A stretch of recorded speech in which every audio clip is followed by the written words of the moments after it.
കടന്നു വന്ന എല്ലാവർക്കും കർത്താവായ യേശു ക്രിസ്തുവിൻ്റെ നിസ്തുല നാമത്തിലുള്ള സ്നേഹവന്ദനങ്ങൾ അറിയിക്കുന്നു. ചാന്തൻ പറഞ്ഞു. അവിടെയുള്ള പ്രവർത്തനങ്ങളെക്കുറിച്ച് ചില കാര്യങ്ങൾ പറയും എന്ന് ഓർപ്പിച്ചു. എന്നാൽ ദൈവം വെച്ചാൽ നാളെ പറയാമെന്ന് ആഗ്രഹിക്കുന്നു. ഇങ്ങനെ കടന്നു വരാൻ നിങ്ങൾ ഒരുമിച്ചായിരിക്കാൻ ദൈവം അനുവദിച്ചു തന്ന ഈ വിലയിലെ അവസരത്തെ ഓർത്തൊരിക്കൽ ഞങ്ങൾ കുടുംബമായിട്ടാണ് കടന്നു വന്നിരിക്കുന്നത്. ഒരു വാക്കിൽ ഞങ്ങളുടെ മകനും കുടുംബവും ചിക്കാഗോയിലുണ്ട്. ആ നിലയിൽ ഞങ്ങൾ മാർച്ച് ആദ്യം അവിടേക്ക് വന്നു, അവിടെ ആയിരുന്നു. പിന്നീട് ചില റിലേറ്റീവ്സിനെ കാണാൻ ഹൂസ്റ്റൺ, ഡാളസിലേക്കൊക്കെ പോയി. പിന്നീട് വിനോദ സ്ഥലത്തില്ലാതിരുന്നതുകൊണ്ടാണ് ലാൻഡിലേക്ക് വരുവാൻ താമസിച്ചത്. ഒരു 2 ആഴ്ചയ്ക്ക് മുമ്പേ വന്നു. ഈ ചൊവ്വാഴ്ചയാണ് അവിടേക്ക് എത്തിച്ചേരുവാനിടയായത്. ഞങ്ങൾ ഒരുമിച്ചാണ് ഇന്നലെ ലാൻഡിന് യാത്ര ഇവിടെ എത്തിച്ചേരുവാൻ. ഇവിടെയുള്ള ദൈവത്തെ ഇങ്ങനെ കാണുവാൻ ലഭിച്ച അവസരത്തെ ഓർത്ത് കർത്താവിനെ സ്തുതിക്കുന്നു. തുടർന്നും നമുക്ക് ഇനി പ്രാർത്ഥനയിൽ ഓർക്കാം. ഞാൻ ദൈവം വെച്ചാൽ നാളെ ടെസ്റ്റ് മണിയായിട്ട് അല്പ കാര്യങ്ങൾ പറയുവാൻ ആഗ്രഹിക്കുന്നു. ഇന്ന് നമുക്ക് അല്പസമയത്തെ ചിന്തയ്ക്കായിട്ട് എബ്രായ ലേഖനം 11-ാം അധ്യായം Hebrews chapter 11 versus 23 to 25. Hebrews chapter 11 23 to 25. വിശ്വാസത്താൽ മോശ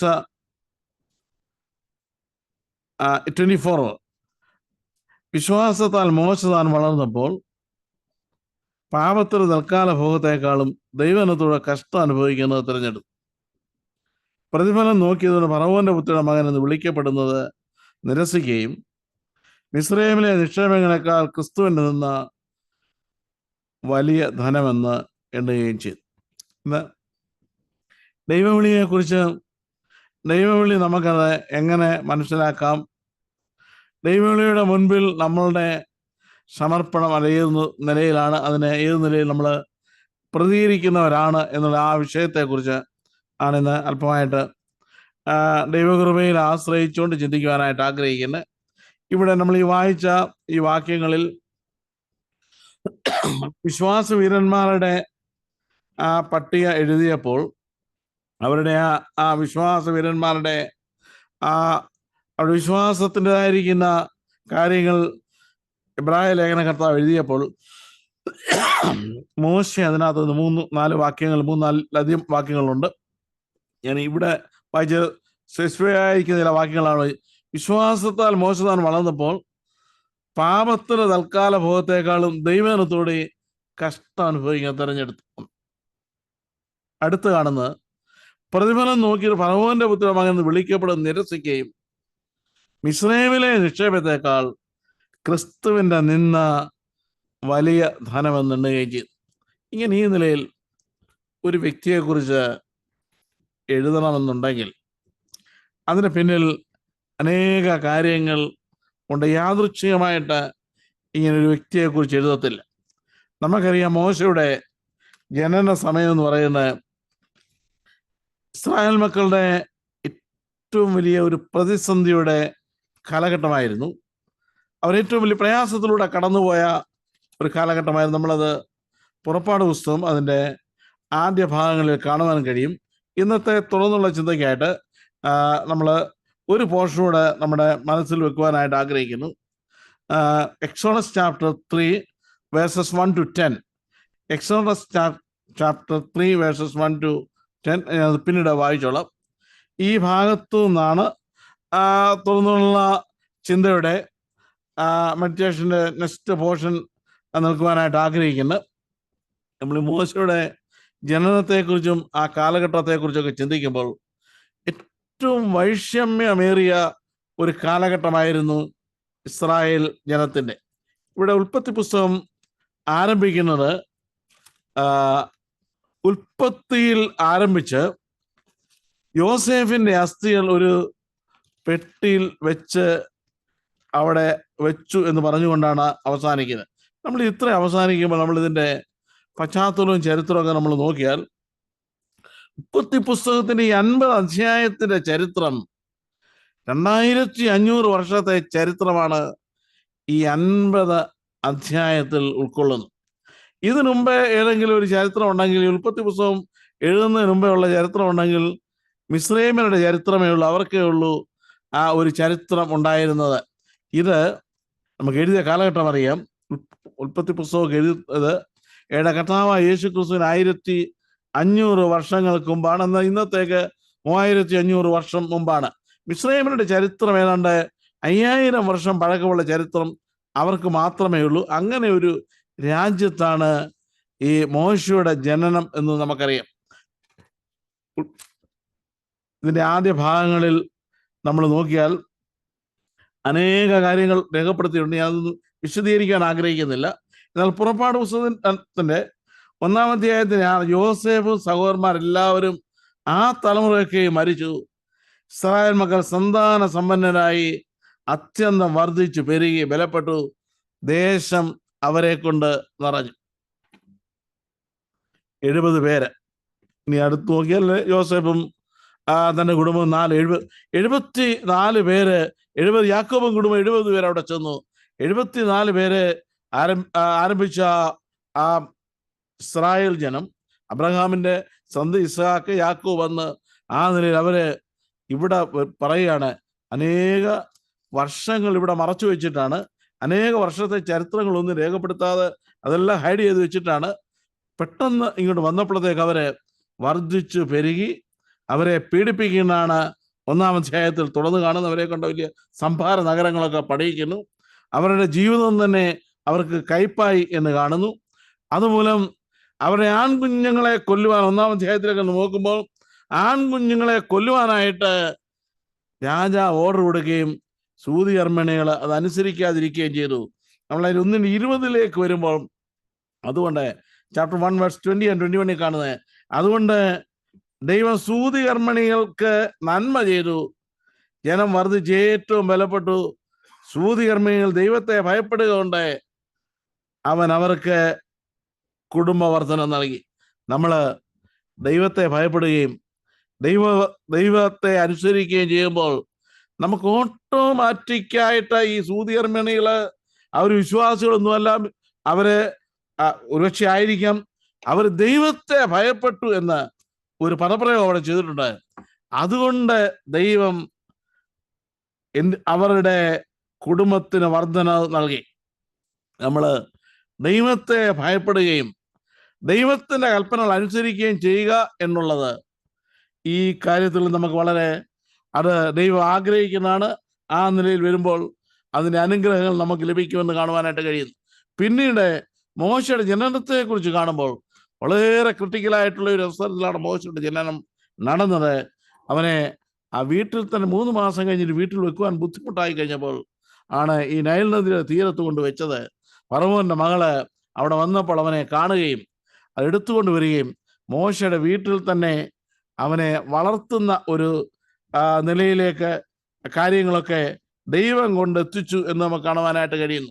നമ്മളിവിടെ കാണുന്നത് അവനെ ഈ 2:2 കാണുന്നത്, പൈതൽ വളർന്ന ശേഷം അവൾ അവനെ ഫറവോന്റെ പുത്രിയുടെ അടുക്കൽ കൊണ്ടുപോയി അവൻ അവൾക്ക് മകനായി, ഞാൻ അവനെ വെള്ളത്തിൽ നിന്ന് വലിച്ചെടുത്തു എന്ന് പറഞ്ഞ് അവന് മോശ എന്ന്. പൈതൽ വളർന്ന ശേഷമാണ് 3 മാസം ഒളിപ്പിച്ചു വെച്ചു.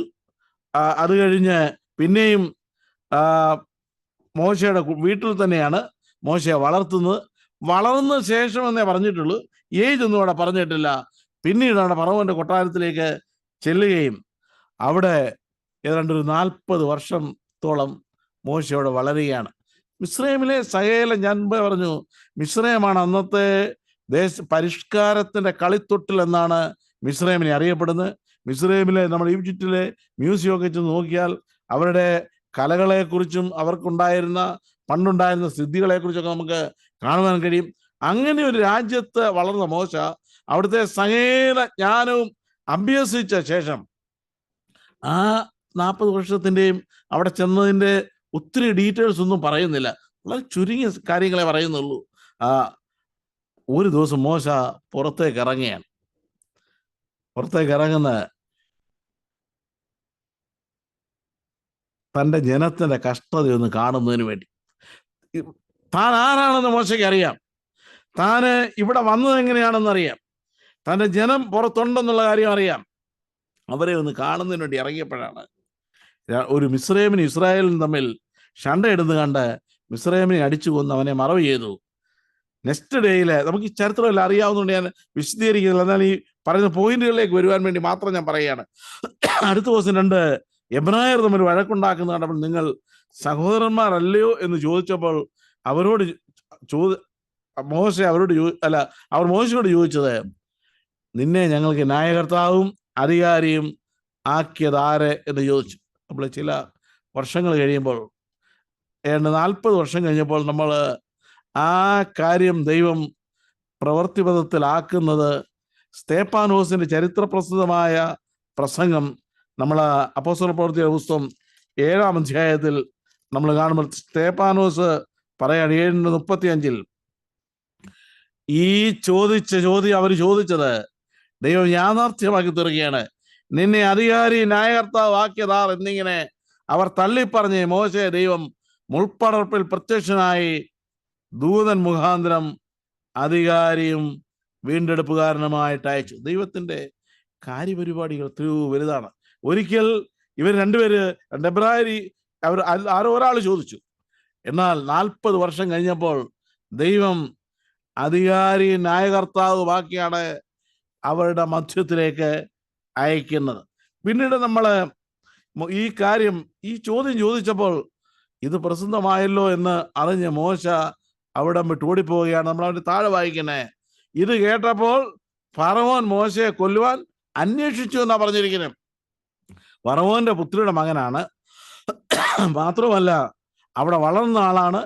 എന്നിട്ട് തന്നെ ഒരു മിസ്രൈമിനെ കൊന്നു എന്ന് കേട്ട് കഴിഞ്ഞപ്പോൾ ഫറവോന്റെ രക്തം തിളയ്ക്കുകയും മോശയെ കൊല്ലുവാൻ വേണ്ടി ഫറവോൻ അന്വേഷിച്ചപ്പോഴാണ് മോശ അവിടെ വിട്ട് ഓടിപ്പോവുകയും അവിടെ ചെന്ന് റഘുവേലിന്റെ മിദ്യാനിൽ ചെന്ന് റഘുവേലിന്റെ ആടുകളെ മേയ്ക്കുന്ന ആ ചുമതലയൊക്കെ അതിൻ്റെ സന്ദർഭങ്ങളും കാര്യങ്ങളൊക്കെ നമുക്ക് അറിയാം. അവിടെ ചെന്ന് മിദ്യാൻ ദേശത്ത് ചെന്ന് അവിടെ പാർത്തു. അവിടുത്തെ മോശയുടെ ചരിത്രവും ഏതാണ്ട് 40 വർഷമാണ്. ഈ 40 വർഷം ആദ്യത്തെ ഒരു 40 കഴിഞ്ഞു, രണ്ടാമത്തെ ഒരു 40 കഴിഞ്ഞപ്പോഴാണ് ദൈവം മോശയുടെ അടുക്കിലേക്ക് വരുന്നത്. ദൈവ വിളി. ആ മോശയെ ദൈവം വിളിക്കുമ്പോൾ എന്ത് ചെയ്തു? 22:23 2:23 and 24-25 ഏറെ നാൾ കഴിഞ്ഞിട്ട് മിസ്രൈം രാജാവ് മരിച്ചു. ഇസ്രായേൽ മക്കൾ അടിമവേല നിമിത്തം നെടുവേർപ്പെട്ട് നിലവിളിച്ചു. അടിമവേല ഹേതുവായുള്ള നിലവിളി ദൈവസന്നിധിയിലെത്തി. ദൈവം അവരുടെ നിലവിളി കേട്ടു. ദൈവം അബ്രഹാമിനോടും ഇസ്ഹാക്കിനോടും യാക്കോബിനോടും തനിക്കുള്ള നിയമം ഓർത്തു. ദൈവം ഇസ്രായേൽ മക്കളെ കടാക്ഷിച്ചു. ദൈവം അറിഞ്ഞു. ഇവിടെ പല പദപ്രയോഗങ്ങൾ ദൈവവിളിയോടുള്ള ബന്ധത്തിലുള്ള കാര്യങ്ങളാണ്. ഇത് പല കാര്യങ്ങൾ നമ്മളിവിടെ ദൈവം ഇസ്രായേൽ മക്കളെ വിടിവിക്കുവാൻ വേണ്ടി ആഗ്രഹിച്ചപ്പോൾ ദൈവം ഇറങ്ങി വരികയാണ്. ഇറങ്ങി വന്ന് മുൾപ്പടർപ്പിൽ പ്രത്യക്ഷപ്പെടുന്നതാണ് ഈ 3-ാം അധ്യായം തുടങ്ങുമ്പോൾ ഉള്ള ഭാഗങ്ങൾ. ഇവിടെ 2 കാര്യങ്ങൾ ശ്രദ്ധിച്ചാൽ ദൈവയുടെ നിലവിളി കേട്ടു. അടുത്ത പറഞ്ഞ് അടിമവേല ഹേതുവായുള്ള നിലവിളി ദൈവസേനയിൽ എത്തി. അടുത്ത മറ്റൊരു കാര്യം, ദൈവം അബ്രഹാമിനോടും ഇസ്ഹാക്കിനോടും യാക്കോബിനോടും തനിക്കുള്ള നിയമവും ഓർത്തു.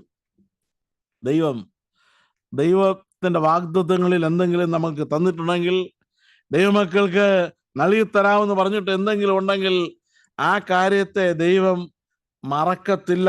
ദൈവം ഓർക്കുന്നവനാണ്. ദൈവം ഓർത്തു എന്നാണ് പറഞ്ഞിരിക്കുന്നത്.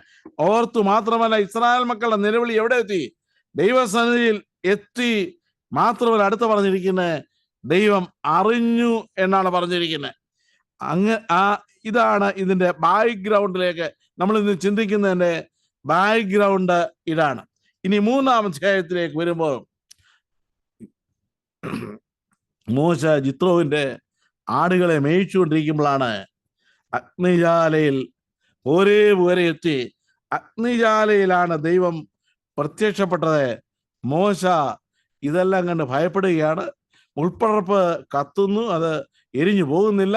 ആ നിൽക്കുന്നുണ്ട് അറിയാൻ വേണ്ടി കുറെ അടുത്ത് ചെന്നപ്പോഴാണ് ദൈവം മോശയെ വിളിക്കുന്നത്. മോശയെ അവിടെ വിളിച്ചിട്ട്, മോശയെ വിളിക്കുമ്പോൾ അതിൻ്റെ 3:4 നമ്മൾ കാണുന്ന ദൈവം മുൾപ്പടർപ്പിന്റെ നടുവിൽ നിന്ന് അവനെ മോശെ മോശെ എന്ന് വിളിച്ചു. ഇവിടെ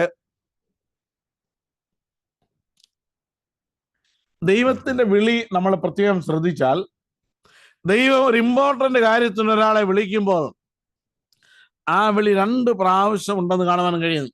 ശൗമേലിനെ തുടർന്നുള്ള നമ്മൾ വരുമ്പോൾ, ശൗമേലിന്റെ പുസ്തകത്തിൽ വരുമ്പോഴും ശൗമേലെ ശൗമേലെ എന്നാണ് വിളിക്കുന്നത്. മോശെ മോശെ എന്ന് വിളിക്കുന്നു. കർത്താവ് തന്നെ ചില കാര്യങ്ങളൊക്കെ പറയുമ്പോൾ നിക്കോദിമോസിനോട് കർത്താവ് രക്ഷയെക്കുറിച്ചും മാനസാന്തരത്തെക്കുറിച്ചും വീണ്ടും ജനനത്തെക്കുറിച്ചൊക്കെ പറയുമ്പോൾ ആ പറയുന്ന ആമീൻ ആമീൻ 2 പ്രാവശ്യം എടുത്താണ് ആ കാര്യം പറഞ്ഞിരിക്കുന്നത്. ഇവിടെ ദൈവം മോശെ മോശെ എന്ന് വിളിക്കുകയാണ്. മോശെ മോശെ എന്ന് വിളിച്ചിട്ട് ദൈവം പറയുകയാണ്, ഞാൻ ആരാണെന്ന് പറയാണ്. ഞാൻ അബ്രഹാമിന്റെ ദൈവവും ഇസ്ഹാക്കിന്റെ ദൈവവും യാക്കോവിന്റെ ദൈവമായി നിന്റെ പിതാവിന്റെ ദൈവമാകുന്നു എന്ന് അവൻ അരുളി ചെയ്തു. ഇവിടെ ആദ്യം മോശയെ വിളിക്കുമ്പോൾ ദൈവം തന്നെ തന്നെ ഇത് പരിചയപ്പെടുത്തുകയാണ്. ഞാൻ ആരാണ്. മോശയ്ക്ക് ഈ കാര്യങ്ങളൊക്കെ ഒരുപക്ഷെ കുറച്ചൊക്കെ അറിയാം. കാരണം മോശ ആദ്യം വളർന്ന ശേഷം എന്നാണ് പറഞ്ഞിരിക്കുന്നത്, അവന്റെ അമ്മയോട് അപ്പനമ്മമാരോട് കൂടിയായിരുന്നു, പേരൻസിനോട് ഒരുമിച്ചാണ് വളർന്നത് കൊണ്ട് തീർച്ചയായിട്ടും മോശയുടെ അമ്മ ഈ കാര്യം മോശയ്ക്ക് പറഞ്ഞു കൊടുത്തിട്ടുണ്ട്. നമ്മൾ എന്തുകൊണ്ട് ഇവിടെ വന്നു, നമ്മൾ ആരായിരിക്കുന്നു, നമ്മളെ അവരുടെ പിതാവ് ആരാണെന്നും അബ്രഹാമാണെന്നും ഇസ്ഹാക്കാണെന്നും യാക്കോബും കുടുംബം ഇവിടെ വന്നതും ആ നിലയിൽ നമ്മളിവിടെ അടിമവേലയിൽ യോസേപ്പ് മരിച്ച കാര്യവും അടിമവേലയിലായിപ്പോയി ഈ കാര്യങ്ങളെല്ലാം പറഞ്ഞു കൊടുത്തതുകൊണ്ടാണ് ഈ മോശ 40-ാമത്തെ വയസ്സിൽ ഈ വീട് വിട്ടൊന്ന് ഇറങ്ങിയത്, വീടല്ല കൊട്ടാരം വിട്ടൊന്ന് ഇറങ്ങിയത്. മോശയ്ക്ക് അവിടെ തന്നെ മുൻപോട്ട് പോയാൽ മതിയായിരുന്നു, മറ്റു കുഴപ്പങ്ങളൊന്നുമില്ല, അവിടെ തന്നെ പോയാൽ മതി. തൻ്റെ ജനത്തിന്റെ കഷ്ടത സ്ഥിതി ഇന്നല ഒന്ന് കാണുന്നതിന് വേണ്ടിയാണ് അവിടെ വിട്ടിറങ്ങിയത് കൊണ്ടാണ് മോശ ഈ കാര്യങ്ങളിലൊക്കെ മിസ്രയീമിനെ അടിച്ചു കൊല്ലുന്നതിനും അവിടുന്ന് ഓടിപ്പോകുന്നതിനൊക്കെ ദൈവം മുഖാന്തരമാക്കി. നമ്മൾ ആയിരിക്കുന്ന സ്ഥാനത്തായിരുന്നാൽ നമുക്ക് പലപ്പോഴും ദൈവം നമ്മളെ വിളിക്കുമ്പോൾ, ദൈവ വിളി നമ്മൾ കേൾക്കുമ്പോൾ, നമ്മൾ ഇറങ്ങാൻ ദൈവം പറയുമ്പോൾ നമ്മൾ ഇറങ്ങണം. അതിന് മുമ്പിൽ നമ്മളെ സമർപ്പിച്ചെങ്കിൽ മാത്രമേ നമുക്ക് മുൻപോട്ട് പോകുവാനായിട്ട് കഴിയത്തുള്ളൂ. അപ്പോൾ മോശയുടെ പേരൻസ് തങ്ങളുടെ ആ നിലയും സ്ഥിതിയും ഇപ്പോൾ ആയിരിക്കുന്ന ഈ കാര്യങ്ങളെ കുറിച്ചൊക്കെ പറഞ്ഞു കൊടുത്ത ഒരു ഐഡിയ ഉള്ളത് കൊണ്ടാണ് മോശ ഈ കൊട്ടാരം വിട്ടൊന്ന് ഇറങ്ങി. നമ്മൾ പലപ്പോഴും ഞാനിത് നമ്മുടെ അസംബ്ലികളിലൊക്കെ ഓർപ്പിക്കാറുണ്ട്.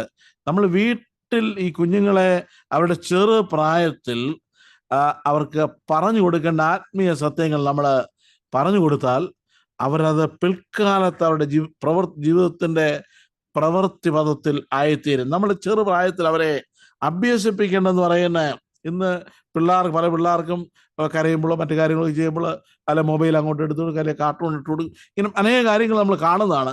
എന്നാൽ അവരെ ചെറു പ്രായത്തിൽ ദൈവദിനത്തിലെ സത്യങ്ങളും വാക്യങ്ങളും ആത്മീയ കാര്യങ്ങളും പറഞ്ഞു കൊടുത്ത ആ ഒരു ഏജില്, ഒരു 2-3 വയസ്സ് 4-5 വയസ്സ് ആകുമ്പോഴൊക്കെ അവർക്ക് പറഞ്ഞു കൊടുക്കുന്ന ഈ കാര്യങ്ങള് അവരുടെ ഹൃദയത്തിൽ പിൽക്കാലത്ത് ക്രിയയും ഹൃദ്യസ്ഥമാകും. അങ്ങനെ ഈ മോശയ്ക്ക് പറഞ്ഞു കൊടുത്തുകൊണ്ടാണ് മോശ ഈ കൊട്ടാരം വിട്ടൊന്ന് ഇറങ്ങിയതും അവിടുന്ന് ഓടിപ്പോകേണ്ടി വന്നതും. ഇത്രോവിന്റെ ആടുകളെ മേയിച്ചുകൊണ്ട് ഈ ദൈവം പ്രത്യക്ഷമാകുമ്പോൾ ദൈവം പറയാണ്, ഞാൻ അബ്രഹാമിന്റെ ഇസ്ഹാക്കിന്റെയും യാക്കോബിന്റെയും ദൈവമാണെന്ന് പറയുമ്പോൾ മോശയ്ക്ക് അതിനകത്ത് വലിയ ഡൗട്ടൊന്നുമില്ല. അബ്രഹാം ആരാന്നോ, ഇസ്ഹാക്ക് ആരാന്നോ, യാക്കോബ് ആരാന്നോ ഇവിടെ മോശ ചോദിച്ചില്ല. അല്ലെ മോശ പല കാര്യങ്ങൾ മോശ ഇത് ചോദിച്ചേനമായിരുന്നു. ഇതിവിടെ വീട്ടിൽ നിന്നുള്ള എക്സ്പീരിയൻസും ടീച്ചിങ്ങും മൂലമാണ് മോശ ഈ കാര്യങ്ങൾ ചോദിക്കുന്നില്ല, പറയുകയാണ്. പിന്നെ അതിന്റെ 3:9 ഇസ്രായേൽ മക്കളെ നിലവിളി എൻ്റെ അടുക്കൽ എത്തിയിരിക്കുന്നു. എൻ്റെ അടുക്കൽ, ഇത് ഈ നിലവിളി എത്തിയിരിക്കുന്നു. ദൈവം പറയാണ്, നീ പോകണം, അവരെ അവിടുന്ന് വിടുവിക്കണം, നീ ഫറവോന്റെ അടുക്കൽ ചെല്ലണം. ഞാൻ ഓർപ്പിച്ച പോലെ മിസ്രൈമിനെ 2 ഇസ്രായേൽ മക്കളോട് അവരോട് ന്യായം പറയാൻ ചെന്നപ്പോൾ അവർ ചോദിച്ചു, നിന്നെ അധികാരി ന്യായകർത്താവ് ആക്കിയ ആരെന്ന് ചോദിച്ച ആ ഫറവോന്റെ അടുക്കൽ ചെല്ലുന്ന ആർക്ക് വേണ്ടി ന്യായം പറയാനാണ്? ഈ ഇസ്രായേൽ മക്കൾക്ക് വേണ്ടിയാണ്. ദൈവം പറയുന്നു അതിന് 3:12 പറയാണ്, ഞാൻ നിന്നോടുകൂടെ ഇരിക്കും. നമുക്ക് എന്താണ് ആവശ്യമായിരിക്കും? ഈ മരുപ്രയാണ യാത്രയിൽ നമുക്ക് മുൻപോട്ട് പോകുമ്പോൾ ഞാൻ നിന്നോടുകൂടെ ഇരിക്കും. ദൈവം നമ്മോടുകൂടെ ഇരുന്നില്ലെങ്കിൽ നമുക്ക് ഒരു കാര്യവും ചെയ്യാൻ. ഞാൻ നിന്നോടുകൂടെ ഇരിക്കും. പിന്നീട് മോശ അല്പം കൂടെ സംശയിച്ച സമയത്ത് 13-14 നോക്കിയാൽ നിങ്ങൾക്ക് അറിയാവുന്ന പോഷനാണ്, ഞാൻ അതിൻ്റെ വാക്യങ്ങൾ വായിക്കുന്നില്ല. ദൈവം നിങ്ങളുടെ അടുക്കൽ അയച്ചിരിക്കും എന്ന് പറയുമ്പോൾ അവന്റെ നാമം എന്തെന്ന് അവർ എന്നോട് ചോദിച്ചാൽ ഞാൻ അവരോട് എന്ത് പറയണം എന്ന് ചോദിച്ചു. അതിനെ ദൈവം മോശയോട് പറയുന്നത്, അവർ സംശയിക്കുകയും എന്നോട് എന്തെങ്കിലും ചോദിച്ചാൽ ഞാൻ എന്ത് പറയണമെന്ന് പറഞ്ഞപ്പോൾ ദൈവം പറയാണ്, ഞാൻ ആകുന്നവൻ ഞാനാകുന്നു.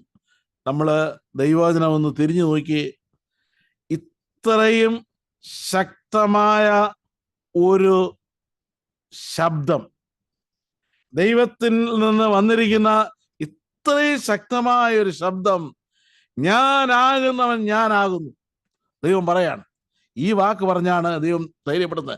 ഇസ്രായേൽ മക്കൾ അടുക്ക് ചെല്ലുമ്പോൾ നീ പറയേണ്ടത് 15-ാം വാക്യം നോക്കിയാലും നീ ഇങ്ങനെ തന്നെ അവരോട് പറയണം, അബ്രഹാമിന്റെ ദൈവം, ഇസ്ഹാക്കിന്റെ ദൈവവും യാക്കോബിന്റെ ദൈവമായി നിങ്ങളുടെ പിതാക്കന്മാരുടെ ദൈവമായ യഹോവ എന്നെ നിങ്ങളുടെ അടുക്കൽ അയച്ചിരിക്കുന്നു എന്ന് നീ പറയണം അവരോട്. അങ്ങനെ പറഞ്ഞ് പറയുമ്പോൾ അവരത് വിശ്വസിക്കും എന്ന് പറഞ്ഞു. ദൈവത്തിനറിയാം ഭുജബലം കൊണ്ടല്ലാതെ അവിടുന്ന് വിടുവിക്കുവാൻ അവിടുന്ന് വിടുവിക്കാൻ കഴിയത്തില്ല എന്ന് ദൈവത്തിനറിയാമായിരുന്നു.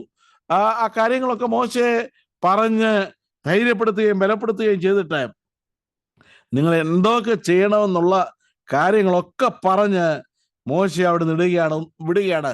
1-2 അത്ഭുതങ്ങളൊക്കെ കാണിച്ചു പാടി നിലത്തിട്ടു, പാമ്പായി തീർന്നു, അതിനെ പിടിക്കുന്നു. ഇത്രയുമൊക്കെ കണ്ടു കഴിഞ്ഞിട്ടും മോശയ്ക്ക് പിന്നൊരു സംശയമാണ്. അയ്യോ, ഞാൻ ചെന്നാൽ ഞാൻ പറഞ്ഞ എൻ്റെ വാക്ക് അവരനുസരിക്കുമോ? അവർ വിശ്വസിക്കുമോ? ഈ കാര്യങ്ങൾ പറയുന്നു. പിന്നെ മോശ പറയുകയാണ്, എനിക്ക് എന്തില്ല? വാഗ്വൈഭവമില്ല, എനിക്ക് കഴിവില്ല എന്ന് പറയുകയാണ്. അപ്പോൾ നമ്മൾ അതിൻ്റെ 4-10 താഴെ വാക്യങ്ങളിലേക്ക് നോക്കുമ്പോൾ ആ കാര്യം മോശ യഹോവയുടെ കർത്താവേ അത്ഭുതങ്ങളൊക്കെ കണ്ടതിന് ശേഷം, ദൈവത്തിന്റെ അത്ഭുത പ്രവൃത്തികളെ മനസ്സിലാക്കിയ ശേഷം മോശ പറയുന്ന വാക്കുകളെ, കർത്താവെ മുൻപേ തന്നെയും നീ അതിനോട് സംസാരിച്ച ശേഷവും 4:10 ഞാൻ വാക്ക് സാമർഥ്യമുള്ളവനല്ല, ഞാൻ വിക്കനും തടിച്ച നാവുള്ളവനാകുന്നു എന്ന് പറഞ്ഞു. ദൈവം മോശയോട് പറയുന്ന വാക്ക് നോക്കി,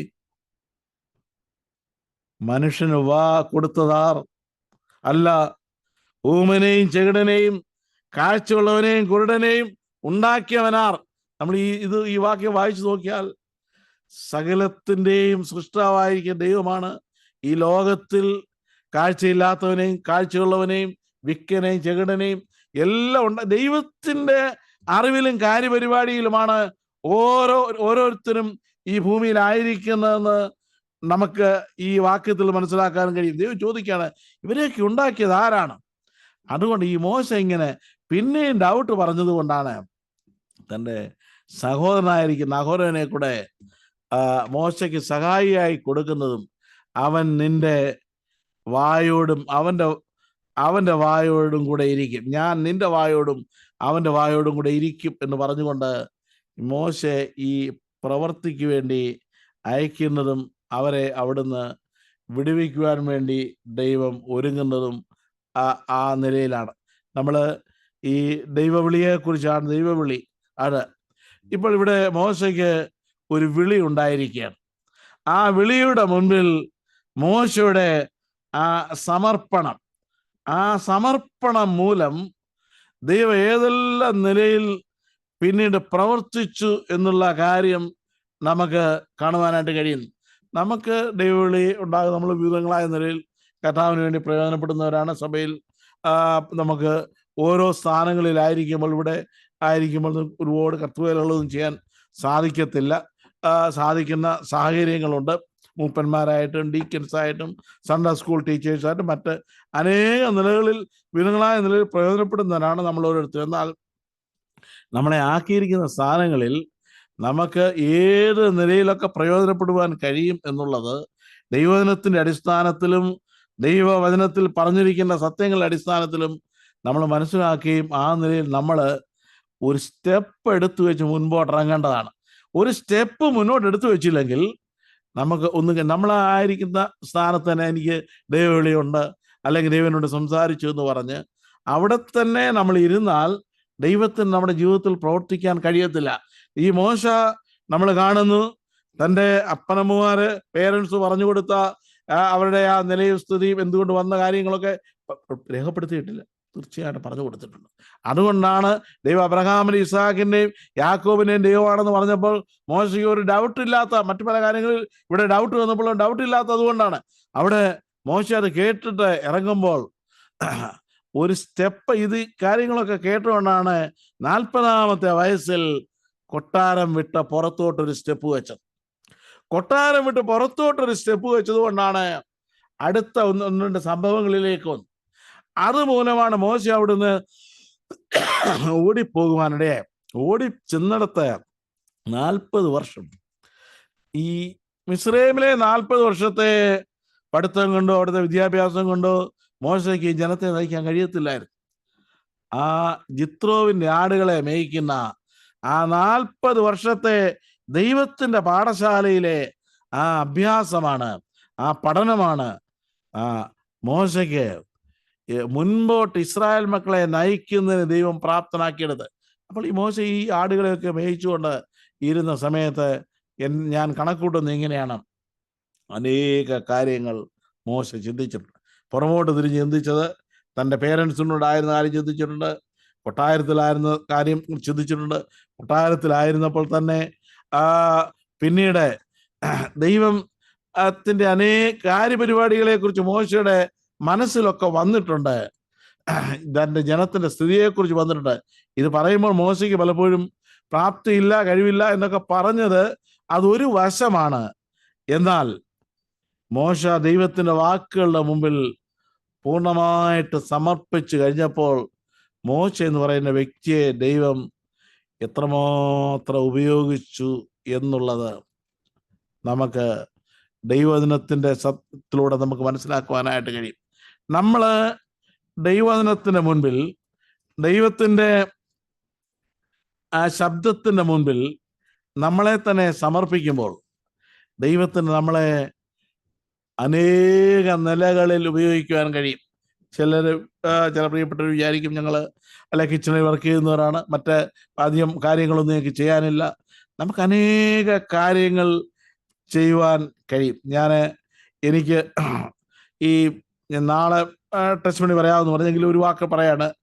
നോർത്തിലേക്ക് 7 വർഷം ഞാൻ നാട്ടിൽ തന്നെയായിരുന്നു. നാട്ടിൽ നിന്ന് നോർത്തിലേക്ക് പോകാനുള്ള ഒരു താല്പര്യവും അതിനുള്ള ഒരു കോളിങ് ഉണ്ടായി കഴിഞ്ഞപ്പോൾ ഒന്നും അറിയത്തില്ല. ഗുജറാത്തിലോട്ട് പോയാൽ ഞാനും മക്കൾ 2 പേരുണ്ട്. 5 വയസ്സിൽ താഴെ 2 വയസ്സിൽ താഴെയുള്ള 2 പിള്ളേർ. ഞങ്ങൾ പോകുന്നു. നമ്മുടെ സഭയില്ലാത്തൊരു സ്ഥാനത്തേക്കാണ് പോകുന്നത്. അവിടെ ആരുമില്ല. ബിനോജി വന്ന് എൻ്റെ കൂടെ, ഞങ്ങൾ 4 പേരും ബിനോജിയും കൂടാണ് ഞങ്ങൾ ഈ ഗുജറാത്തിലേക്ക്, നവസാരിയിലേക്ക്. കാര്യമായി ഒന്നും അറിയത്തില്ല. നമ്മുടെ സഭയിലെ ആൾക്കാരിൽ നമ്മളെ ഗൈഡ് ചെയ്യാൻ ആരുമില്ല. അങ്ങനെ ഒരു സ്ഥാനത്തേക്ക് പോകുമ്പോൾ ഞാൻ പലപ്പോഴും ഒരു പാട്ട് പാടുമായിരുന്നു. ദൈവഹിതത്തിന് മുൻപിൽ ഞാനിതാ എന്ന് പറഞ്ഞൊരു പാട്ട് എൻ്റെ മനസ്സിലിങ്ങനെ പാടിക്കൊണ്ടിങ്ങനെ താഴോട്ട് പോകുമ്പോഴും ആ റോഡിൽ കൂടെ നടക്കുമ്പോഴും ഫ്രീ സമയങ്ങളിലൊക്കെ പാടും. ദൈവഹിതത്തിന് മുൻപിൽ ഞാനിതാ. ഞാൻ അവിടെ ചെന്നിട്ടും എങ്ങനെ ആ കാര്യങ്ങളൊന്നും പിടികിട്ടുന്നില്ല. ടെസ്റ്റ് മണി പറയാം. എന്നാൽ ദൈവം നമ്മളെ ഉപയോഗിക്കുവാൻ ആഗ്രഹിക്കുമ്പോൾ ദൈവത്തിന് മുമ്പിൽ സമർപ്പിക്കുക എന്നുള്ളതാണ്. ഞങ്ങൾ അവിടെ ചെന്നിട്ട് ഒരു അനുഭവം ഉണ്ടായത്. ഞാൻ പറയാം, അവിടെ ചെന്ന് ഈ മകൻ്റെ അഡ്മിഷനുള്ള ബന്ധത്തിൽ അവിടെ ചെന്നപ്പോൾ വലിയ ബുദ്ധിമുട്ടാണ്. അതിൽ 1-2 പ്രശ്നങ്ങളുണ്ട്. അത് ശരിയായ കാര്യമാണ്. ഈ ഞങ്ങൾ അവിടെ പെട്ടെന്ന് പോകാനൊന്നും ഇരുന്നതല്ല. അങ്ങനെ നമ്മൾ നാട്ടിലെ കാര്യങ്ങളും അല്ലയോ. അവിടെ ഈ നേഴ്സറിയോ ജൂനിയർ KGയോ സീനിയർ KGയോ ഇല്ല. എഴുത്ത് പഠിപ്പിക്കുന്ന ഒരു ഓലയപ്പള്ളിക്കുണ്ട്, അവിടെ ആണ് അവനെ വിട്ടത്. അവിടെ ചെന്ന് അവിടെ സ്കൂളിൽ ചേർക്കാൻ വേണ്ടി ചോദിച്ചപ്പം 5 വയസ്സുമുണ്ട്. സ്കൂളിൽ ചേർക്കേണ്ട ഒരു കുറഞ്ഞ പക്ഷം സീനിയർ KGയിൽ ചേർക്കണം. അവിടെ ചെന്ന് ചോദിച്ചപ്പം അവിടുത്തെ പ്രിൻസിപ്പാൾ, ഞങ്ങൾ ചെല്ലുന്നതിന് മുമ്പേ 1-2 സഹോദരന്മാർ അവിടെ നിന്നുള്ള എൻ്റെ അനിയനും വേറെ 2 സഹോദരന്മാർ പോയി ചോദിച്ചു. അവർ പറഞ്ഞു 5 വയസ്സുള്ള ഒരാളിന് നേഴ്സറിയോ ജൂനിയർ KGയോ ഇല്ലാതെ ഞങ്ങളിവിടെ അഡ്മിഷൻ തരത്തില്ലെന്ന്. അവർ ചെന്ന് ചോദിച്ചു. ഞങ്ങളവിടെ ചെന്നതിന് ശേഷം ഇനി അവർ തരത്തില്ല, ഒരു കത്തോലിക്ക സ്കൂളാണ്. ഞാൻ താമസിച്ചിരുന്ന വീട്ടിലെ ഒരാളെ കൂട്ടിക്കൊണ്ട് വേറൊരു സ്കൂളിൽ ചെന്ന് ചോദിച്ചു. അവിടുത്തെ ട്രസ്റ്റിയോട് ചോദിച്ചു.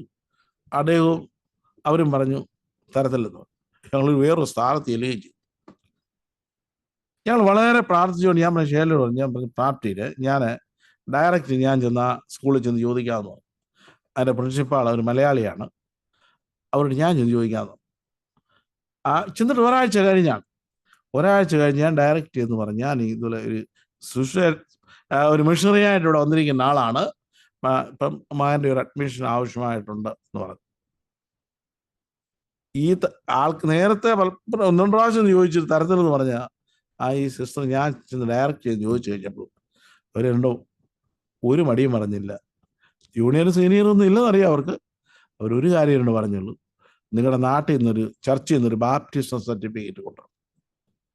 അത് ബിനോജി അവിടെ നിന്ന് ചെന്നിട്ട് അത് അയച്ചു തന്നു.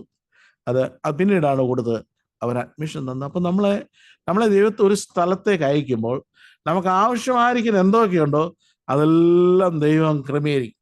പിന്നീട് 2-3 മാസം കഴിഞ്ഞപ്പോൾ ഈ പ്രിൻസിപ്പാൾ സിസ്റ്റർ പാലക്കാരത്തിയാണ്, അവരുടെ മദർ മരിച്ചു പോയി കഴിഞ്ഞ് ഞങ്ങൾ രണ്ടുപേരും കൂടെ അവരെ ഒന്ന് വിസിറ്റ് ചെയ്യാൻ വേണ്ടി ചെന്നു. അത് പെർമിഷനൊക്കെ അവിടെ കോൺവെൻ്റാണ്, സിസ്റ്റേഴ്സുള്ള കോൺവെൻ്റാണ്. പെർമിഷനൊക്കെ എടുത്തിട്ട് അവിടെ ചെന്ന് അവരെ കണ്ടു, പ്രാർത്ഥിച്ചു ഒക്കെ. ഞങ്ങൾ ഇറങ്ങുമ്പോൾ അവരെ ചോദിച്ചു, ഇപ്പം ഞാൻ മിഷണറിയാന്ന് പറഞ്ഞു. ഇപ്പം എനിക്ക് ജോലിയൊന്നുമില്ലെന്ന് പറയും.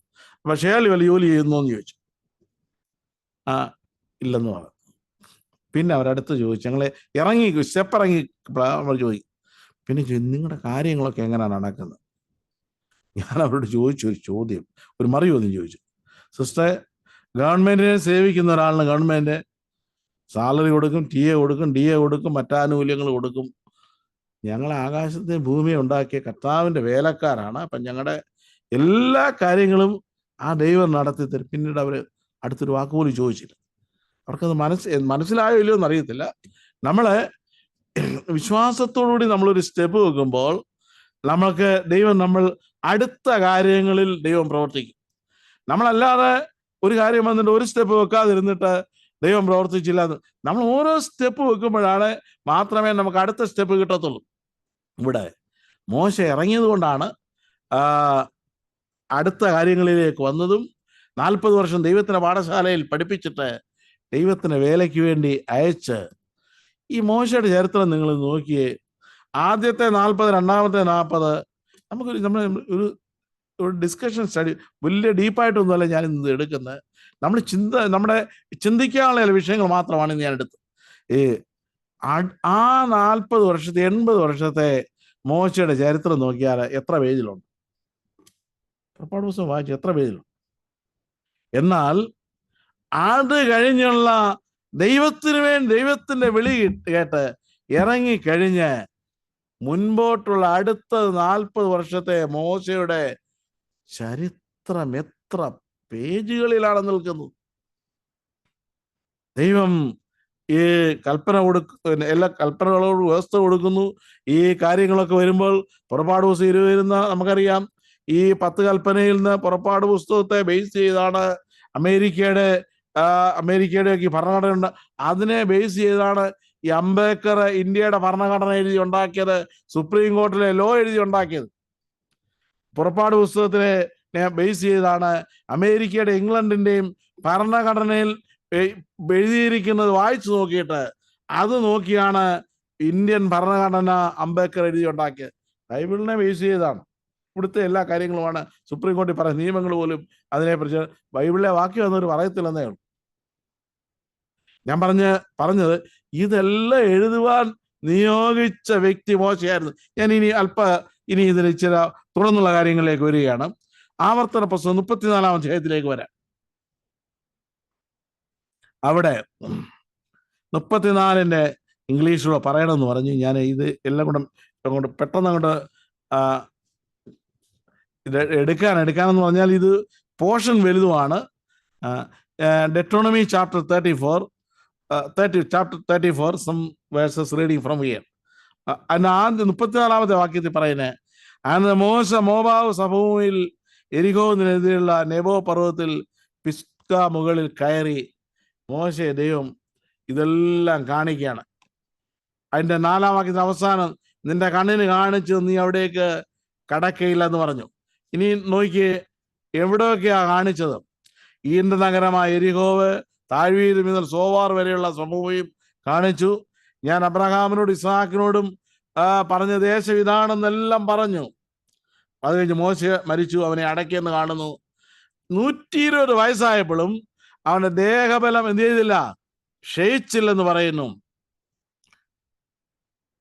ഇനിയും അതിന്റെ 9-ന്റെ അവസാനം നോക്കി, മോശയോട് കൽപ്പിച്ചതുപോലെ ഇസ്രായേൽ മക്കൾ അവനെ അനുസരിച്ചു. നൂനിന്റെ മകനായ യോശുവയെ ബലപ്പെടുത്തുന്നു. 11-12 നോക്കി 34-ന്റെ, മോശ പ്രവർത്തിച്ച ഭയങ്കര കാര്യമൊക്കെ വിചാരിച്ചാൽ യഹോവ അഭിമുഖമായി അറിഞ്ഞ മോശയെ പോലെ ഒരു പ്രവാചകൻ ഇസ്രായേലിൽ പിന്നെ ഉണ്ടായിട്ടില്ല. മോശ ഈ ഫറവോന്റെ കൊട്ടാരത്തിൽ ഇരുന്നായിരുന്നെങ്കിൽ ഇങ്ങനെ എഴുതാൻ സാധിക്കുമായിരുന്നു? ഇല്ല. ഇറങ്ങിയപ്പോഴാണ്, അവിടുന്ന് ഒരു സ്റ്റെപ്പ് വെച്ചപ്പോഴാണ് അടുത്ത കാര്യങ്ങളുടെ ഓരോ കാര്യങ്ങളിലേക്ക് വന്ന് മോശ പ്രവർത്തിച്ച ഭയങ്കര കാര്യമൊക്കെയും വിചാരിച്ചാൽ യഹോവ അഭിമുഖമായി അറിഞ്ഞ മോശയെ പോലെ പ്രവാചകൻ ഇസ്രായേലിൽ പിന്നെ ഉണ്ടായിട്ടില്ല. ഇതിനു മുമ്പേ ഉണ്ടായിട്ടില്ല, പിന്നെ ഉണ്ടായിട്ടില്ല. അപ്പോൾ ഒരു വ്യക്തി മോശയുടെ തടസ്സവാദങ്ങളൊക്കെ പറയുമ്പോൾ ഞാൻ വിചാരിച്ചെന്തിനാ ഇങ്ങനെ പറഞ്ഞു. ഈ തടസ്സവാദങ്ങളൊക്കെ മുമ്പിലാണ് ദൈവത്തിന്റെ ശക്തമായ വാക്ക് മോശയുടെ മുൻപിലോട്ട് ചെന്ന് മോശയോട് പറഞ്ഞു, ഞാനാകുന്നവൻ ഞാനാകുന്നു. ഇത് ആ വാക്കൊക്കെ നമ്മൾ കേൾക്കുമ്പോൾ തന്നെ ഭയപ്പെടുന്ന വാക്കുകളാണ്. ഈ വാക്കുകളൊക്കെ ദൈവം മോശയ്ക്ക് ഓരോ കാര്യങ്ങളിൽ ഉറപ്പും ബലവും കൊടുക്കുന്നതിന് വേണ്ടി പറഞ്ഞ അല്പമൊക്കെ കാര്യം സംശയിക്കും. കാര്യം ഓടിപ്പോകുന്ന ഫറവോൻ മരിച്ചു, ഇനി അവിടോട്ട് തന്നെ തിരിച്ചൊക്കെ ചെല്ലുന്ന അത്ര ഈസിയായ കാര്യമല്ല. അവിടെ ചെന്ന് ഓരോ കാര്യങ്ങളും ഈ 10 ബാധകൾ അയക്കുന്നതും ഫറവോന്റെ മുമ്പിൽ നിൽക്കുന്നതും അതിനേക്കാൾ വലിയൊരു സാമ്രാജ്യം ഒന്നും ലോകത്തില് ഇല്ല. അവിടെ മുൻപിൽ ചെന്നൊക്കെ നിൽക്കണമെന്നുണ്ടെങ്കിൽ ദൈവത്തിന്റെ ശക്തിയും ദൈവത്തിന്റെ ബലവും, നമുക്ക് എപ്പോഴും അതാണ് ആവശ്യം. നമ്മൾ എവിടെ ചെന്നാലും ദൈവത്തിന്റെ ശക്തിയും ദൈവത്തിന്റെ ആ ബലവും ഒക്കെ ഉണ്ടെങ്കിൽ മാത്രമേ നമുക്കിത് സാധിക്കത്തുള്ളൂ. ഞങ്ങള് 2017 മിനോജി പ്രവർത്തിക്കുന്ന മലാവിയിൽ ഞങ്ങൾ പോയി. അതിനുമ്പേ കെനിയയിൽ ഞാൻ 2016 പോയി. ഇനി ഞങ്ങൾ ദൈവം വെച്ചാൽ ഈ ഒക്ടോബറിൽ പോകാൻ ആഗ്രഹിക്കുന്നു. ഞങ്ങൾ അതിനടുത്ത് വലിയ ഈ വിച്ച് ക്രാഫ്റ്റിന്റെ അവരെ വേഷം കെട്ടി അവരെ നൃത്തമാടാനും അതുപോലെ തന്നെ അതിനുവേണ്ടി പോകുന്ന വലിയ കാവാണ്. ആ കാവിന്റെ അടുത്താണ് നമ്മുടെ ഈ മിഷൻ സെന്ററും ഈ കാര്യങ്ങളൊക്കെ ഉള്ളത്. വിച്ച് ക്രാഫ്റ്റ് എന്ന് പറഞ്ഞാൽ ആ മലാവിയിൽ 40% ക്രിസ്ത്യനും 30% മുസ്ലിമും 30% വിച്ച് ക്രാഫ്റ്റ് ആൾക്കാരാണ്. ഈ പൈശാചികമായിട്ടുള്ള അവരെ അവിടെ വന്നാണ് ഈ വേഷം കെട്ടാൻ വേണ്ടി വരും. അതിന്റെ തൊട്ടടുത്താണ് ഈ മിഷൻ സെന്റർ. ദൈവത്തിന്റെ കരുണയല്ലാതെ അവിടെ അവരെയൊക്കെ സൂക്ഷിക്കുന്ന, അവിടെ മിഷണറിമാരെ സൂക്ഷിക്കുന്ന ദൈവത്തിന്റെ കൃപയല്ല മറ്റത്. അപ്പം നമ്മൾ ദൈവത്തിന് വേണ്ടി ഒരു സ്റ്റെപ്പ് എടുക്കുമ്പോൾ ദൈവം അടുത്ത കാര്യപരിപാടി എല്ലാം നമുക്ക് വേണ്ടി ചെയ്യും ദൈവം. ഇവിടെ നമ്മള് മോശയെ കുറിച്ച് ദൈവത്തെ അറിഞ്ഞ മോശയെ പോലൊരു പ്രവാചകൻ ഇസ്രായേൽ പിന്നെ ഉണ്ടായിട്ടില്ല. നമ്മുടെ സംഖ്യാപുസ്തകം 13-ാം അധ്യായം 12-ാം അധ്യായം നമ്മൾ നോക്കുമ്പോൾ അവിടെ പറഞ്ഞിരിക്കുന്നത് ഇങ്ങനെയാണ്. ഈ 1-2 വാക്യങ്ങൾ വായിച്ചു കഴിയും. 12-ാം അധ്യായത്തിന്റെ 3-ാമത്തെ വാക്യം, മോശ എന്ന പുരുഷനോ ഭൂതലത്തിലുള്ള സകല മനുഷ്യരിലും അതേ സൗമ്യൻ. ഈ മിസ്രൈമിനെ അടിക്കാൻ ചെല്ലുമ്പോൾ മോശ സൗമ്യനായിരുന്നു. മിസ്രൈമിനെ അടിക്കാൻ ചെല്ലുമ്പോൾ മോശ സൗമ്യനായിരുന്നു? അല്ല. സൗമ്യനായിരുന്നെങ്കിൽ മോശയുടെ ആ കൈയുടെ കരുത്തിന് മുമ്പിൽ ആ മനുഷ്യൻ മരിച്ചുപോയി. സൗമ്യനല്ലായിരുന്നു. രണ്ടാമത്തെ ദിവസം മോശ കൈവെക്കാതിരുന്ന് 2 എബ്രായരാവണം. അന്ന് മോശ സൗമ്യനല്ല. മോശയെ സൗമ്യനാക്കുന്നതിന് വേണ്ടിയാണ് ദൈവം എവിടേക്ക് വിട്ടത്? ജിത്രോവിൻ്റെ ആടുകളെ മേയ്ക്കുന്ന അതിലേക്ക് വിട്ടു. ഇനി മോശയെ കുറിച്ച് ദൈവം പറയുന്ന മിരിയാമും ഒക്കെ എതിർത്ത് കഴിഞ്ഞപ്പോഴാണ്, കൂശുസ്ത്രീയുടെ ബന്ധത്തിൽ കഴിഞ്ഞപ്പോഴാണ് ഇവിടെ ഈ ദൈവം തന്നെ പറയുകയാണ് 12:7 നോക്കിയേ, എൻ്റെ ദാസനായ മോശയോ അങ്ങനെയല്ല, അവൻ എൻ്റെ ഗ്രഹത്തിലൊക്കെ എന്താണ്? വിശ്വസ്തന. ദൈവ സ്വർഗത്തിൻ്റെ ശബ്ദം. അവൻ എൻ്റെ ഗ്രഹത്തിലൊക്കെയും വിശ്വസ്തനാണ്. നമ്മളെ കുറിച്ച് ഈ ദൈവത്തിന് ഈ ഇങ്ങനെ എന്തെങ്കിലും ഒരു കാര്യം പറയാൻ പറ്റും? എൻ്റെ ഗ്രഹത്തിലൊക്കെയും വിശ്വസ്തനായിരുന്നുവെന്ന് നമ്മളെ കുറിച്ച് ആ ദൈവത്തിൽ നിന്നൊരു സർട്ടിഫിക്കറ്റ് വരാൻ കഴിയും? ഞാൻ നമ്മളോട് തന്നെ ചോദിക്കുന്ന ഒരു ചോദ്യമായി മാത്രം അത് നിൽക്കുക. ദൈവം അത് മോശയുടെ വിശ്വസ്തതയെ ഒന്ന് ബാലൻസ്, അതിനെ ഒന്ന് താരതമ്യപ്പെടുത്തി ദൈവ കർത്താവിൻ്റെ വിശ്വസ്തത എത്രമാത്രമായിരുന്നു എന്ന് പറയാൻ വേണ്ടി അതിനുവേണ്ടി എടുത്ത ഒരു വ്യക്തി മോശയായിരുന്നു എന്ന് കാണുവാൻ കഴിയും. എബ്രായ ലേഖനം 3-ാം അധ്യായത്തിന്റെ 2-ാം വാക്യം നോക്കി. മോശ ദൈവഭവനത്തിലൊക്കെയും വിശ്വസ്തനായിരുന്നു, യേശു തന്നെ നിയമിച്ചാക്കിയവന് യേശുക്രിസ്തുവിനെ വിശ്വസ്തതയെന്ന് ബാലൻസ് ചെയ്യാൻ വേണ്ടി അതൊന്ന് പറയാൻ വേണ്ടി വന്നപ്പോൾ അതിനുവേണ്ടി ഇപ്പുറത്ത് എടുത്തൊരു വ്യക്തി ആരാണ്? മോശയാണ്. അപ്പോൾ മോശ ആരായിരുന്നു? മാതാപിതാക്കന്മാർ ചെറുപ്പത്തിൽ ഇതിന്റെ എല്ലാം പിന്നിൽ ദൈവമാണ് നമുക്കറിയാം. ദൈവത്തിന്റെ കരമാണ് അവന്റെ ജനനം. അതിസുന്ദരനായിരുന്നു. അതിനെ ഒളിപ്പിച്ചു വെച്ചതും ദൈവത്തിന്റെ കരത്തിലാണ്. നൈൽ നദിയുടെ തീരത്ത് കൊണ്ടുവച്ചപ്പോൾ ഈ ഫറവോന്റെ പുത്രി അതൊരു വന്നതും ആരാഴ്ചയാണ്? അതും ദൈവം അയച്ചാണ്. അടുത്ത പെങ്ങൾ ഓടിച്ചെന്നപ്പോൾ വീട്ടിലേക്ക് അയക്കുക, അതും ദൈവം പ്രവർത്തിച്ചാണ്. പിന്നീട് അവിടെ വളരുവാനിടയായത് ഇവരുടെ കാര്യങ്ങളൊക്കെ പറയുവാനും പഠിപ്പിക്കുവാനും അവർക്ക് പേരൻസിന് അവസരം ഉണ്ടായി. കൊട്ടാരത്തിൽ ചെന്നപ്പോൾ അവിടുത്തെ എല്ലാ കാര്യങ്ങളും പഠിച്ചു. മാത്രമല്ല ഇത്രയും കാര്യങ്ങളൊക്കെ മനസ്സിലാക്കിയ മോശെ 40 വർഷം കൊണ്ട് ഇസ്രായേൽ മക്കളെ നയിക്കാൻ വേണ്ടി പ്രാപ്തനായിരുന്നില്ലായിരുന്നു. ജിത്രോവിന്റെ പാഠശാലയിലേക്ക് ആടുകളെ മേയ്ക്കുന്ന തൊഴിലിലേക്ക് വിട്ടുകഴിഞ്ഞപ്പോൾ അതിന് അവൻ പ്രാപ്തനായി തീർന്നു. അന്നേരമാണ് ദൈവം ഒരു ആളെ വേലയ്ക്ക് വേണ്ടി വിളിക്കുമ്പോൾ ആ വ്യക്തി ഒരു കാര്യത്തിൽ പ്രാപ്തനായോ ഇല്ലയോ എന്ന് ദൈവം നോക്കിക്കഴിഞ്ഞാണ് ഒരു വ്യക്തിയെ തൻ്റെ ശുശ്രൂഷയ്ക്ക് വേണ്ടി വിളിക്കുന്നത്. അത് നമ്മൾ കാണുന്നത്. അതിന് ശേഷം മുൻപും പിൻപും അതുപോലെ ഒരു വ്യക്തി ഉണ്ടായിട്ടില്ല. യേശുക്രിസ്തുവിനെ കുറിച്ച് പറഞ്ഞിട്ട് അതിനോടൊന്ന് താരതമ്യപ്പെടുത്തുവാൻ വേണ്ടി കൊണ്ടുവന്നത് ആരെയാണ്? മോശയാണ്. അപ്പോൾ ആ വ്യക്തി കൊട്ടാരത്തിൽ ഇരുന്നാൽ എന്തേലും പറ്റും. നമ്മളായിരിക്കുന്ന സ്ഥലങ്ങളിലൊക്കെ മാത്രം ഒതുങ്ങിക്കൂടിയാൽ, ഞങ്ങൾ ജനിച്ചത് പത്തനംതിട്ട ജില്ലയുടെ ഏറ്റവും എന്താണ് വെച്ചാൽ അത് പറഞ്ഞ് സ്ഥിതത്തോടൊന്നും ആനപ്പാടെന്നൊക്കെ പറഞ്ഞു, അതിൻ്റെ ഏറ്റവും എന്താണ് സ്ഥിതത്തോട് അത് കഴിഞ്ഞു പോയി കഴിഞ്ഞാൽ പഞ്ചായത്ത് കഴിഞ്ഞാൽ പിന്നെ വനത്തിൽ കൂടെ പോയാൽ 2-3 ദിവസമൊക്കെ നടന്നാൽ തമിഴ്നാട്ടിലെത്തുന്നത് ഏറ്റവും ഇൻറ്റീരിയർ പ്ലേസിലാണ്. ഞങ്ങൾ മണ്ണാർത്തറയിൽ നിന്നാണ് ഈ സ്ഥിതത്തോട്ടിലേക്ക് പോയത്. അവിടെയൊക്കെ ജനിച്ച ഞങ്ങളെയൊക്കെ ഈ വേലയ്ക്ക് വേണ്ടി എടുത്ത് അവിടെ ഞങ്ങൾ ഇന്ന് പകലിൽ ചില കാര്യങ്ങളൊക്കെ സംസാരിച്ചു. ശാന്തജാനും ജോയിച്ചാനൊക്കെ ഇരുന്ന് വീട്ടിലിരുന്ന് ചാങ്കുട്ടിച്ചാനുണ്ടായിരുന്നു. ഇപ്പം ഈ വേലയ്ക്ക് വേണ്ടി വിളിച്ചതും കാര്യങ്ങളും എങ്ങനെയാണ് ഈ മിഷൻ അവിടുന്ന് ആ സഭയിൽ നിന്ന് ഒന്നല്ല ഒരു വലിയൊരു പറ്റം സുവിശേഷന്മാരുണ്ടായിരുന്നു.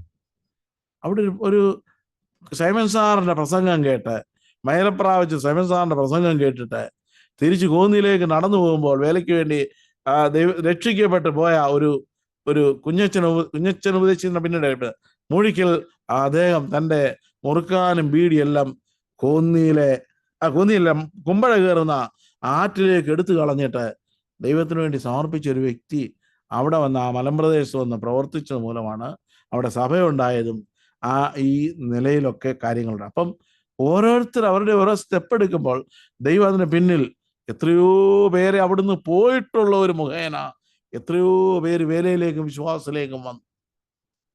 ഈ അവിടെ പത്തനംതിട്ട ജില്ലയുടെ ഏറ്റവും ഞാൻ പറഞ്ഞത്, നമ്മളെ ദൈവത്തിന് ഉപയോഗിക്കുവാൻ കഴിയും. നമ്മൾ ദൈവത്തിൻ്റെ സന്നിധിയിൽ നമ്മളെ സമർപ്പിക്കുമ്പോൾ അന്നേരം മാത്രമേ ദൈവത്തിന് നമ്മളെ ഉപയോഗിക്കുവാനായിട്ട് സാധിക്കത്തുള്ളൂ. ഞാൻ ഇവിടെ സമയം എൻ്റെ തീർന്നു, ഞാനിവിടെ നിർത്തുകയാണ്. ഈ മോശ ഈ കർത്താവിൻ്റെ വേലയ്ക്ക് വേണ്ടി ഒരു വ്യക്തിയെ വിളിക്കുമ്പോൾ ഒത്തിരി കാര്യങ്ങളുണ്ട്. അതിൻ്റെ ഫലങ്ങൾ ദൂരവ്യാപകമായിരിക്കും. അല്ല ഒരു സർക്കിളിൽ, ഒരു സഭയിലോ ഒരു ഏരിയയിലോ മാത്രം ഒതുങ്ങുന്നതല്ല, ദൂരവ്യാപകമായ ഫലമുള്ളവാക്കും. മോശയെ ദൈവം വിളിച്ചു, മോശയെ അടയ്ക്കും നമ്മളിവിടെ കണ്ടു. നമ്മൾ മത്തായിയുടെ സുവിശേഷം 17-ാം അധ്യായത്തിലേക്ക് വരുമ്പോൾ കർത്താവിൻ്റെ കഷ്ടാനുഭവങ്ങളുടെ സമയത്ത് കർത്താവിനെ ധൈര്യപ്പെടുത്തുവാൻ വേണ്ടി മറുരൂപമലയിൽ പ്രത്യക്ഷപ്പെട്ട ആരൊക്കെയാണ്? ക്ലിയർ, മോശ ഏലിയാവാണ്. പത്രോസ് പറയുന്നു 3 കുടിലുണ്ടാക്കട്ടെ, ഒന്ന് മോശയ്ക്ക്, ഒന്ന് ഏലിയാവിനും. മോശെ അവിടെ കൊണ്ട് തീരുവല്ല, ദൈവം പിന്നെ അയക്കുകയാണ്. അപ്പൊ ഒരു വ്യക്തിയെ ദൈവം പിന്നീട് എത്രമാത്രം ഉപയോഗിക്കുന്നു. നമ്മളെ വെളിപ്പാട് പുസ്തകം 11-ാം അധ്യായത്തിലേക്ക് വരുമ്പോൾ, വെളിപ്പാട് പുസ്തകം നമ്മൾ പഠിക്കുമ്പോൾ അതിൻ്റെ 1-ാം അധ്യായം നമ്മൾ ദൈവത്തിൻ്റെ മഹത്വവും വലിപ്പവും കാണുന്നു. 2-ഉം 3-ഉം അധ്യായം സഭയെക്കുറിച്ച്, 7 സഭയെക്കുറിച്ച് കാണുന്നു. 4-ഉം 5-ഉം അധ്യായം സഭ സ്വർഗത്തിലായിരിക്കുന്നത് കാണുന്നു. 6 മുതൽ 18 വരെയുള്ള അധ്യായം പഠിക്കുമ്പോൾ മഹാപീഡന കാലത്ത് നടക്കുന്ന മഹാസംഭവങ്ങളുടെ പട്ടികയാണ്.